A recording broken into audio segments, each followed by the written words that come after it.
অবাক হয়ে বললেন যে 50 লক্ষ টাকার সুপারি মানে মার্ডারের জন্য, তাহলে কত টাকা ইনভলভ থাকলে 50 লাখ টাকা খরচা করতে পারে? আপনি ভুলে গেলেন পার্থ চট্টোপাধ্যায় যেদিন অ্যারেস্ট হয়েছিল কত টাকা দুটো বাড়িতে পাওয়া গেছিল, মনে আছে? 50 কোটি। তাহলে আপনি মনে রাখবেন ওই হলো ভলিউম। তাহলে 50 কোটির ভলিউম যদি আপনি চোখের সামনে দেখে থাকেন, তাহলে আড়ালে কত ভলিউম লুকিয়ে আছে, যার জন্য 50 লাখ টাকা কিছুই না, হয়তো 1% টোটাল ভলিউমের। দ্বিতীয় যেটা, সেটা হলো যে এটা তো অস্বীকার করার উপায় নেই যে শিক্ষার দুর্নীতি থেকে শুরু করে গরু পাচারের দুর্নীতি বারবার কোর্ট প্রশ্ন করেছে, এখানে স্টুডিও না, যে মাথাকে আপনারা ধরতে পারছেন না কেন? ওরা সিবিআই ইডিকে বলেছে মাথা ধরতে পারছেন না কেন?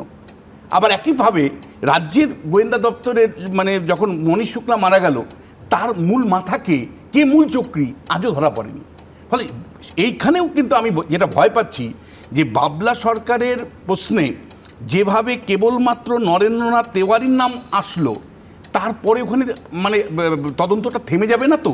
কারণ নরেন্দ্রনাথ তেওয়ারি কিন্তু এমন কোনো মানে আর্থিক সম্পন্ন মানুষ নন যে যিনি 50 লাখ টাকা খরচা করতে পারেন।